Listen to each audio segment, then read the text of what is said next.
Welcome to Chronic Combat Conversations, a live look at our best bets, picks, and predictions. But today, this is the interview series with your hosts, TB Scouting MMA and the Guru. Back with the real Guru here. We've got head coach of Xtreme Couture in Las Vegas, Eric Nicksick, in the house.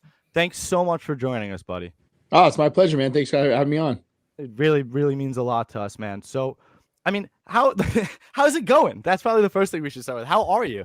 I'm well. You know, it's a dailies are busy, running around. We got a lot of guys in camp right now, and today I actually have Drew Dober was in town with my good friend Elliot Marshall. So Elliot's out here cornering Miranda Maverick, and then Elliot hit me up and asked me to go over some series and some concepts with Drew, and got to spend an hour with him on working on some fun stuff. So, man, you know, I'm blessed, dude. I get to enjoy working with the highest level athletes in the sport, and it's a day-to-day process for me. That's incredible working with Drew. Drew's got a fight coming up, right? He's got something announced? Yeah, I don't know when the fight is, and I know, like what he said to me, they had a name, but they didn't get a contract signed yet. So that's kind of where coming up. So, we didn't go over much game plan specific things. We just went over some things that he wanted to work on. And man, we spent an hour on just some low key fundamentals and some southpaw, changing, corral hands and moving the guys into corner posts and stuff. So I had a really good time with him. That's excellent. Great, what is like what is your favorite martial art to train? Is it the hands? Is it the boxing? No, I think for me, I enjoy the blend of everything. And Coach Follis used to always talk about the space between the notes is what makes the music, and like the feint game, the level change, the little details in between, and really just try to amplify like what we're working on the specific skill set of your fighter. So, if I'm working with Uriah Hall, I might do something completely different because of his skill set that I might do with Dan Ige. When you have a guy who kicks a certain way and has a style, well, you want to try to just put that, like, spotlight that style and his attributes the best that you can. Versus like with Ige, I might do something different. But all in all, like the terminologies, the meat and potatoes might stay the same, but all the flashy stuff, the side dishes we call them, might be different per athlete. Absolutely. So how does it work for you kind of developing those individual game plans, right? So you go into the fighter, and like you said, kind of somebody like Drew Dober is maybe looking to develop something specific, and then maybe for somebody else you kind of maybe notice some things through watching their tape and watching them in your camp. Correct. Yeah. So like in the Drew Dober situation, obviously if they had something specific they wanted to work on, we would have hammered that. But because it's probably a one-off, I'll work with them today and give them a couple details, and then they'll go off and do their own thing. But when it comes to my guys within our stable, when you're out of camp, I really enjoy like growing on things that maybe you need to work on, or things that like, hey, I haven't put the gi on in a while. Let's get back to some of the gi training and doing things that out of camp specifics. And then when you get into camp and you start narrowing down your game plan and everything else, then we call it tunnel vision. Basically, you're just looking down the sniper scope, and everything that you're going to do is specific to that game plan or that fight. But you kind of tailor it to both sides. And after the fight, like Ige, for example, we'll go back and we'll watch wins or losses. We'll work on the things that we know, like, hey, great win, great fight, whatever, but here's the areas we want to improve on. Same thing with Francis. Okay, great win, great fight. Here's the areas we need to build on for the next time out, so we're starting to close that gap in between camps. That does make a lot of sense. TB, you're muted, by the way, buddy. Yes, so Jared, thank you in the chat. I was just about to say, I think the headphone mic is brushing up against your hoodie a little bit, like on the corner there. It's just a little choppy, but I don't think it was your internet connection. But yeah, that should thank you, Jared, in the chat. We appreciate all the homies joining Chronic Combat. And all right, great. So I think the choppiness is gone. Coach, That's so interesting to kind of see like how things go when you're preparing things for different fighters and stuff like that. So I guess talking about the different guys you would help prepare, like, are there any specific characters that stand out in your gym? Obviously there are some ones as far as we get into like the personal side of things, which we'll get into also, but like, are there any guys that you really look forward to, like building their skill sets and blending their games? Yeah, I think all of them, to be honest with you. Like Chris Curtis, for an example, when Chris came to Xtreme Couture, a big deficit in his game was his takedown defense. And that was something that we wanted to try to say, like, look, let's turn this into a strength. Let's make this something that we can use on our end. And instead of like running from our fears. Let's face them the best that we can and turn it into an actual attribute. Now I see Chris Curtis fitting in and working his own takedowns and setting up his things against the cage, almost like a reverse psychology standpoint. So it's something for me, I think, like outside of camp, it's very important to kind of face the boogeyman, if you will. Without a doubt. And one of the things I was honestly most impressed with from Chris Curtis's fight with Jack Hermanson, right, was his takedown defense, his ability to keep the fight standing. What did he stuff, like 11 or 12 takedowns? It was awesome. Yeah, and I think 2 fights in a row now with the Videra fight, and then Jack, I think he's defended like 30 in a row. Yeah. Same with Sadabu C. You know, Sadabu, PFL. Yeah. Yes, I mean, he's shut down. I watched this fight too. I mean, just an animal. And not only that, like I watched Sadabu take Strickland down 2 days ago. Don't tell him I said that. But but I mean, the point is that guys are feeling more confident in their wrestling now. How do you get them more confident in their wrestling defense? A lot of times is make them actually offensive wrestle. Interesting, because then they know what the guy is looking for on the opposite end, and it gives them the skills, not only physically because you've been drilling that stuff, but then mentally they connect those synapses, those pieces, like being in some of these classes, motor learning and stuff like that. Like I'm starting to see a little bit of how this plays out when, like, as you talk about teaching them as a coach, that's a big thing there, man. I get that. Absolutely right. So why would, if you think about a car engine, if you're able to take the car engine apart and put it back together, you understand how the car engine works. And the same thing of offensive, defensive wrestling, or it comes to your submission game. If you're caught in a triangle and you understand how the triangle works, and you're looking to cut off the carotid artery, right? And then how are you able to almost reverse engineer it to set up your defense? So same thing goes with the offensive, defensive style of wrestling. So it's like, hey, why would I just put this guy against the wall and defend takedowns over and over and over? No, let's make him offensive wrestle as well and become comfortable with it. Not only that, sometimes it's going to turn into your biggest weapon, like we saw with Francis. Yeah. Wow. Okay. So there's still getting a little bit of feedback on the mic. I'm not sure. Maybe you want to do like a little unplug, replug. I should have realized that the Pro would have a Pro mic. So sure, I don't think it has to do with the headphones. It was so good. We were so good offline, and then as soon as we went live, it started getting. Yeah. I wonder if it's maybe the connection on this. Yeah, it's all good, Coach. No worries. That was it. Well, I just unplugged the mic. Nope. That so yeah. Still snaggy. You know what? The headphones might have been providing. Maybe the headphones to the mic combo. Yeah. So we'll see. We're working on our breakdown here of the audio feed and seeing how that comes together here. But there was a fan on in the background, so I turned that fan off. I don't know if that was picking it up. You know what? With everything unplugged, it might actually be the internet after all this. Yeah. Okay, how's that? No, I don't have the mic. Hold on. Yeah. All right. Now. No, you're good. I don't hear anything. I think it might have been like that. Talk to me, Coach. Tell me to do something. What am I doing? We're good. We're good. Get my hands up, number one. Yes. I think there was some interference. No, we're good. Yeah, you're good. Thank you. Awesome. Beautiful. Perfect. Awesome. Thank you, Coach. So, hey, we got our audio issues figured out, ironed out. And just like Coach will do, he stays calm in the moment. You never see him losing his shit in the corner, No. He knows how to adapt and find his way along. So now that we've really gotten into it here, now we talked about the guys that you really enjoy coaching. And before we got on air here, we were talking about, some of the characters you've gotten to work with from personality basis. I mean, I know Sean Strickland sticks out to mind, but besides him, Coach, and maybe you want to elaborate on some other stories, but is there anyone else that you really feel like, you never know what you're going to get when they walk in the doors for the day? No, it's mostly Sean. Everybody's, Sean will show up and he'll let you know how he's feeling for the day. He said, I want to kill somebody today, or we're sparring hard today, or we're doing this today. He'll let you know. And there's no secret to where Sean's emotions are for that day. But, for the most part, man, like, I laugh because I looked around at our gym at times and I kind of pinched myself that we got the greatest environment in the world. We got Punahele Soriano over here, who's the most quiet, soft-spoken guy in the world, but he's a fucking serial killer when it's time to fight. Casey O'Neill, she's crazy all the time. Yes, it's such a good environment and a fun, friendly atmosphere with everybody. And yesterday I think we had probably about 40 pros in the gym for sparring. Wow. It was packed, man. So it's definitely a blessing.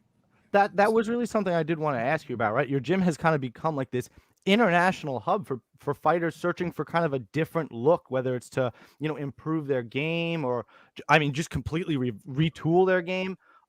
People come there, whether it's full camps, they come there full time, they come for half the camp. You've got guys in there with, really solidified teams coming in there, like guys like Aljamain Sterling and Marab. How have you fostered such a fun, accepting, open environment while still maintaining that team mentality? And then you're only one guy, and you're Right. like you're game planning for Drew Dober, but you're also game planning for Casey Kenny, for Casey O'Neill.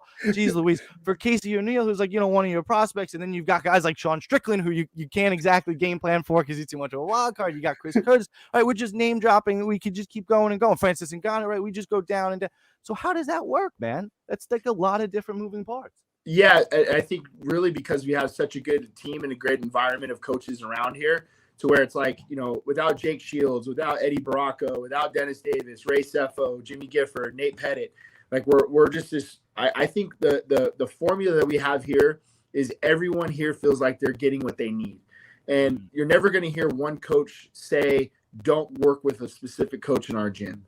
And I think that a lot of gyms, and I don't know which ones in particular, but I've heard other coaches, like, I'll give you an example. Like Dean Thomas will come to our gym and he's like, dude, this would never work at other gyms. He goes, So whatever environment you have set up in here, it's beautiful to watch, because during a pro practice, there's 5 coaches on the mats that are there to help. And at the end of the day, we want to see, if you're wearing Xtreme Couture, we don't care who's in your corner. We just want to see you win. So if I'm out of town, guys are helping pick up the slack. If this guy's out of town, I'm helping picking up their slack. So it just, like Mads Burnell, for example, like Dennis Davis corners Mads Burnell, but we all help Mads. We're gonna rally around him, whatever we can do. So it really takes a village, guys. Like it's not just me, and it's not just Dennis or anybody else. We just got to help each other. I really truly wonder where that mentality, maybe it's your gym, right? It comes from within you. Where does that willingness to just, it's so, MMA training camps, they're secretive, everything's hush hush, quiet game plans. You are so open. Where does that come from? Well, I've been here since day one, and I think I've seen both sides of it, and I know, like, back in the day, Randy was very open-minded with that, where we had training partners fought each other. Like Tyson Griffin fought Evan Dunham. They both were teammates. Yeah. And, Randy was like, I don't care. Like, you guys, it's no secrets in MMA. And that was his mentality. So with Randy being my mentor and kind of just having this open door policy and mentality, I think I just kind of followed suit to that. And it can be, in a lot of ways, I looked at some of the detriments behind it. It can be a detriment at times. But at the end of the day, for me, like, I get to work with guys like Aljamain Sterling because I'm willing to open my door. But you have to understand your role in the camp and where you and make sure that you don't overstep your role, and understand what the fighter is asking out of you. Aljo sat in this chair and said, hey, man, I want you to be a part of my camp, but at this capacity, it's up to me to decline or accept. So once you understand what your roles are in with this person or this fighter, what they need, then just follow suit in what they're asking for, and then the job's going to get done. How does it feel to have a champ come to somebody can come to you, a champ, anybody else that recognizes your work, what you've done, and say, hey, man, I need work with this specific skill set? I mean, it feels great, and for me, honestly, I just want to make sure that I can add value to something that they're already doing really, really well. I don't think you're trying to reinvent the wheel, but you're definitely trying to add new tools to the tool shed, or sharpen some of the tools that they already have in there already. And then for me, a lot of times, what I'll do is I'll go and game plan against them. I'll watch their tape, and I'll put myself in the opposite corner and go, here's what I would do to try to beat you. Right. Would you agree with this scenario? Would you agree with this scenario? So for Aljo and I, we do a lot of film study. We do a lot of note taking. We watch a lot of tape. He films all of his sparring sessions. And then for me and him, we'll write it down separately. We'll meet in the middle in the office. We'll compare notes and say, like, hey, here, oh, you saw what I saw. Great. So does that mean that our opponent coaches are going to see the same thing? These are areas of improvement that we can go on. Where do you want to improve on? What are the things that you want to add to your game? Here's what I wrote down. Here's what you wrote down. Then we can come meet in the middle and try to grow off of those things. That's awesome. That's high level shit, man. I like to hear that. That's awesome. Yeah, definitely. I mean, so We've seen, seeing as how knowledgeable you are about the game, and then you pay attention week by week because we see you tweeting live during events. So specifically, going back to, like these couple of recent weeks, and we've had some close decisions that have seemed to go the direction that, maybe they seemingly shouldn't have. I mean, specifically last week we had the Khalil Roundtree and Dustin Jacoby fight. And the week before that, I'm also curious to hear your thoughts on the Piotr Jan and Sugar Sean O'Malley fight. At being a coach and knowing, I've even heard you talk about knowing which specific judges will be working your fights to try to see, like what type of game plan, you kind of understand what people are looking for. So give us your take, Coach. I mean, what are you seeing from those recent fights, and like what's your standpoint on judging overall in MMA? Well, so we had a good meeting. This is about a month ago. It was myself, Saif Sayoud, John Wood, Mike Brown, and I think another coach was on this Zoom meeting. And it was with the Athletic Commission, Nevada State Athletic Commission, and a bunch of judges. And we were able to kind of sit down and just talk and ask questions and compare notes and watch some fights together and score fights together, which I thought was really, really good that there's been a level of communication between both parties. And that's all we really ask for is some transparency and understanding the way that they're coaching or they're judging these fights. And all it is just really to try to, I think, bridge the gap. Now, they could just be assholes and say, like, look, we don't have to do any of this stuff and too bad. But I think that they're really trying to make some sort of make up ground on helping us understand. Now, the inconsistencies, I think, are what we question. Right. Furthermore, within those inconsistencies, how many times are judges are they demerited? Are they hit with like a suspension? Are they said, okay, you now, in our opinion, as the athletic commission, you guys have failed, or your judging has been wrong, deemed wrong 3 or 4 different times. Are they moved to the back of the line?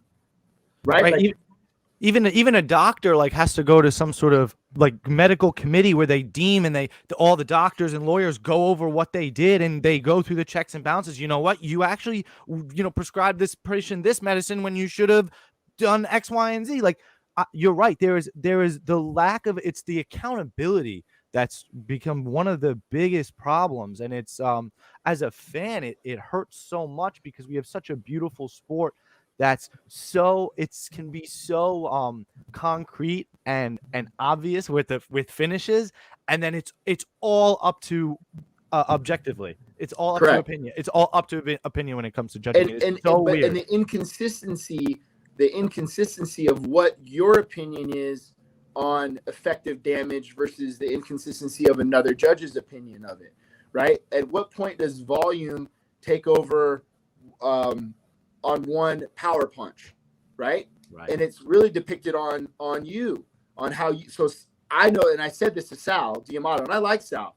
I said, I know in a fight where Sal D'Amato is judging, if there's more impactful thud, I don't even care if the punch lands. If it has an audible thud to it, Sal's going to look at that as more damaging than 10 jabs.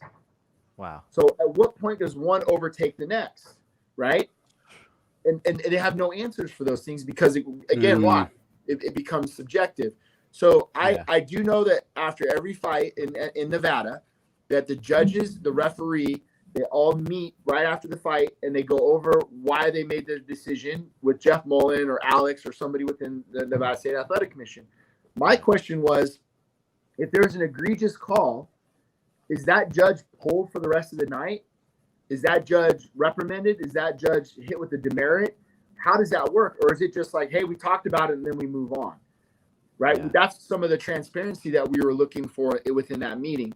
Now, we all understand we train every day to get valuable reps over and over and over to when we go into a fight, those reps are now replicated at live scenarios. Yeah. When are they getting their reps? That was our other question. So if you're a lawyer, a judge, or doctor, whatever your 9 to 5 is, and then you show up to go judge, when are you getting your actual reps? And I'm not talking about, oh, you did some jiu-jitsu rounds, or you can break some boards because you're a taekwondo or whatever. I'm talking actually when are you going into gyms and watching sparring rounds and getting valuable reps? You don't hear that either. So those are the questions that we had asked. Now, in the fight, to answer your question this weekend, by no means did I think it was a robbery. My question was, the most clear and defined round of the fight was round 2.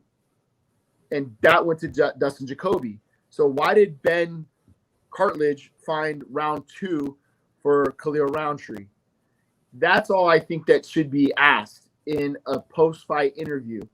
Twofold. One, I'm saying this not to be accusatory. I'm saying this because maybe you saw something that you can teach me. Right.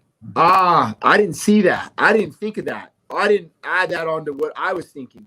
Or number 2, you show your incompetence. You reveal your incompetence. Right. Yeah. It does 2 things, right? And you're like, oh, well, I thought he blah, blah, blah. You're like, bro, come on. Now you just showed you just don't know what the fuck you're talking about. Yeah. Right? So I think judges should be held to a standard of put them in front of the press. Absolutely. And then in terms of like the lawyer, like the lawyer speak of the words of the rules, right? So how do you judge a fight like Peter Yan and Sugar Sean O'Malley? Well, I know that the argument that a lot of people made was the ground and pound, the lack of ground and pound within the takedowns. So again, now you're talking about a value system to this particular judge. How does this judge deem that takedown? Does he hold it more value to this one or this one? So again, we're talking about an umpire and a specific strike zone. Right.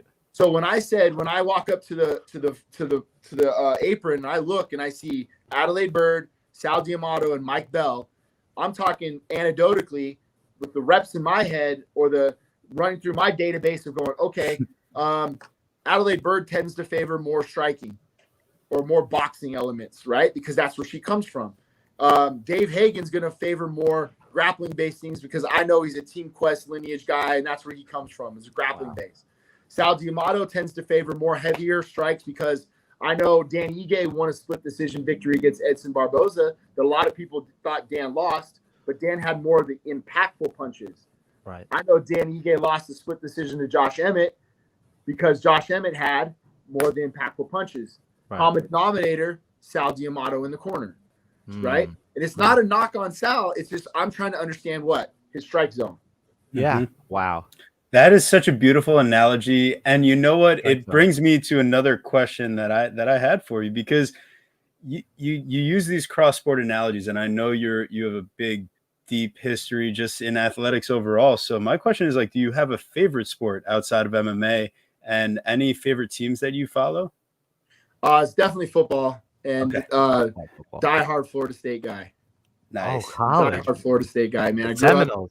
Seminoles, yeah. I grew up a Florida State guy. I couldn't tell you why or what. My dad just said for some reason why you started liking Florida State when you're like 3 or 4 years old. And you know, it's been a love-hate relationship with that team for a long time. But but football is my number one passion. That's where I grew up in an environment around football. My dad, my uncle were both of my coaches in high school, played college ball. It was something that I assumed that I was going to be in the space of coaching somewhere along the lines in football, either high school or college. Did you always? Sorry, TB.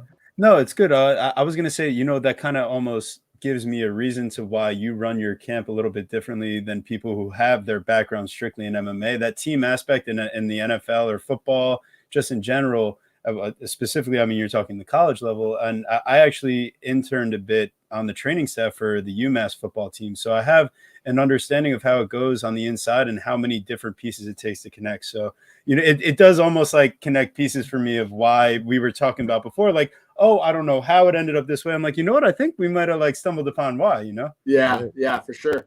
That's sure. And there's so many, like football really has crossed over in so many ways for me in building the team and building that team environment around us, because I get that MMA is an individual sport once the cage door closes, but we're only as good as the team we surround ourselves with, the training partners, the coaching staff, the athletic trainers, the S&C, all that stuff. Where come fight night, when the cage door closes, it's you and another guy or another girl, but really it's the team that you surround yourself with. Okay. Yeah. Wow, that's awesome. It seems like, and you've always had a mind for it, whether it be football or MMA. Did you always want to be a coach? Was this just something that you naturally gravitated towards? Yeah, I mean, I grew up with my dad, or he was a defensive coordinator. So growing up, just like breaking down film with him, and that was something for me that I felt like when I got into this space that I had a little bit of an edge on, because all I did my entire football career was I was a tape study guy.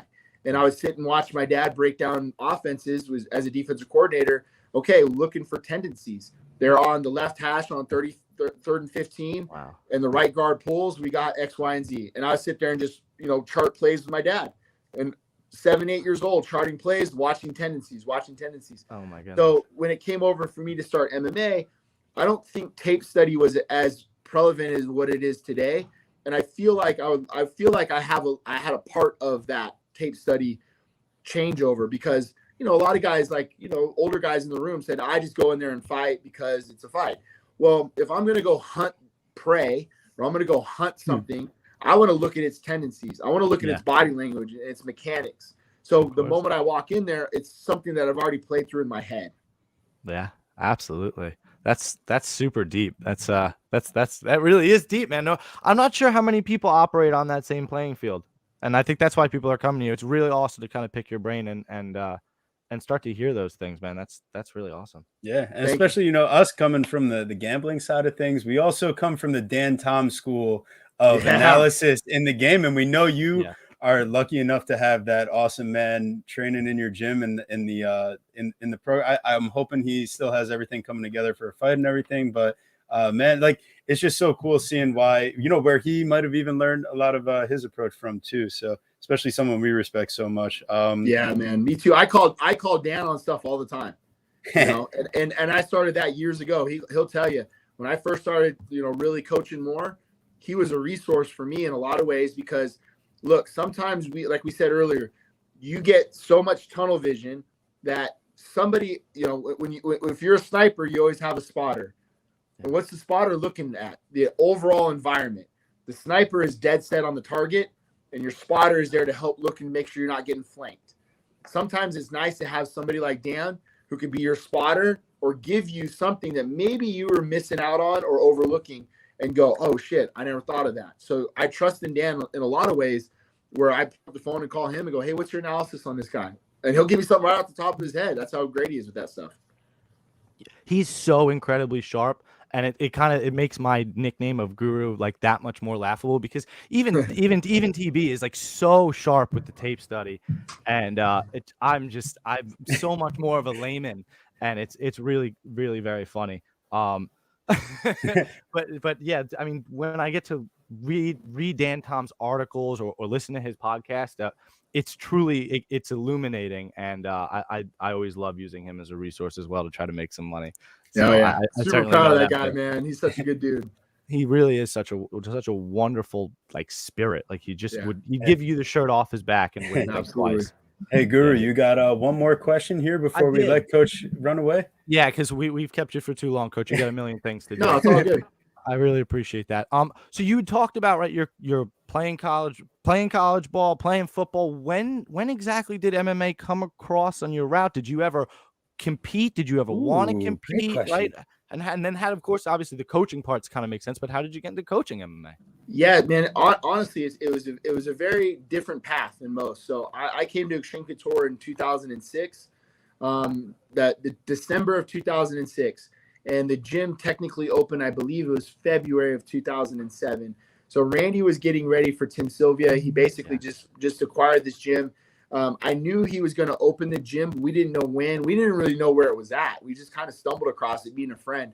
And then Mike Pyle, Jay Haran, John Alessio, all these guys were in here and training. And now Randy's getting ready for this fight, his comeback fight. And so I just kind of kept showing back up, getting the shit kicked out of me. And it was really just grappling.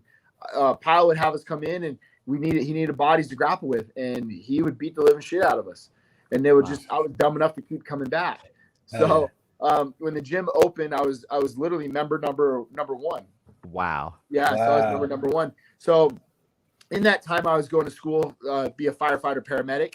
I got hired by two different departments. I got hired by City of North Las Vegas and City of Las Vegas. And during that same time, there was a kind of a transition between gym managers and things of that sort. And essentially, I had kind of a choice if I wanted to stay the firefighter route or if I wanted to take over the gym. I was coaching. Randy gave me my first coaching job. I believe I was about a year and a half in. I was coaching 1 class a week. Wow. Then I took over the kids program. And then I took over this thing. And then I took over this class. And then Randy was like, hey, man, I really think this would be a good fit for you if you want to take over the gym manager role. In the meantime, I was still coaching some of the young amateurs and kind of cutting my teeth as far as like learning how to be a good coach. But, really it was Randy and Dennis Davis and Coach Follis that helped groom me, into the coach that I am today. And then, guys like Ray Sefo gave me my first head coaching job when Ray fought for World Series of Fighting. Then Brad Tavares gave me a corner job with him. So I've been cornering Brad, I think, for 14, 15 fights now. So it was almost that kind of that opportunity where the door opened. And then the biggest thing for me, I think, was I started to understand that this game of MMA was very different in the regards of you had a boxing coach, you had a jiu-jitsu coach, you had a wrestling coach, you had a kickboxing coach, but no one was putting it all together. It was like you had 4 different chefs or 5 different chefs, and they're all trying to make a separate meal, and the meal didn't go together well. So over time, I started to learn that, like, you didn't want to be labeled as a specialty coach. You wanted to be an MMA coach. So I wanted to learn every nuance of the sport. So I would bug Ray. Hey, Ray, can I hold pads for you? Ray's like, yeah, of course. You come in 2 days a week, you learn how to hold pads. So I am holding pads for the 6-time world champion K1 kickboxer Ray Sefo. And it's like, hey, man, I want to learn this. And I would hit up Vinny Magalesh. I'm in here training with Vinny. I'm in here training with Dennis Davis. I'm learning how to wrap hands. Because what I saw was I didn't want to go on the road with somebody and then not be able to do everything from the feet to the floor. Yeah. I wanted to be able to be everything that I needed in the corner, and that was it. So that's kind of where I felt like my career started to kind of take fold. Never really got into the sport because I wanted to be a pro fighter. I got into the sport because I really missed the camaraderie, I missed the teams, and that's what really got me in it. That really ties it full circle into terms of why you run your gym the way that you do and why everybody is gravitating towards you, man. I, as a fan, I'll call myself a casual fan for 10 years, and then the 5-year period I've certainly picked up my fandom level. And your gym is specifically 2020 coach of the year. Your gym specifically is just and it's so obvious that you guys deserve it, and that everybody is coming to you for a very good reason. I appreciate that. Yeah, I mean, it's so apparent, and it's so obvious when you also see a relationship like yours and Francis's, right?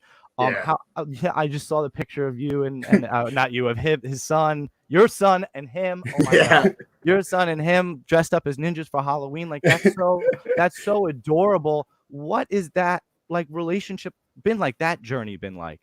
It's been great in the ways that I think it's about equity in so many different levels. And what I mean by that is it carries over into the fight. There's a trust factor between me and him that when we get on the stool, when he looks at me and I look at him, that he believes in what I'm telling him and I believe what he's telling me. And we have this trust. And I think that people don't really understand that until you're in it. But we were able to build this relationship, myself, Dewey Cooper, Usman, Markel, and we're a tight-knit family because of the sweat equity that we've put in on not only on the mats, but COVID really drew us together, man.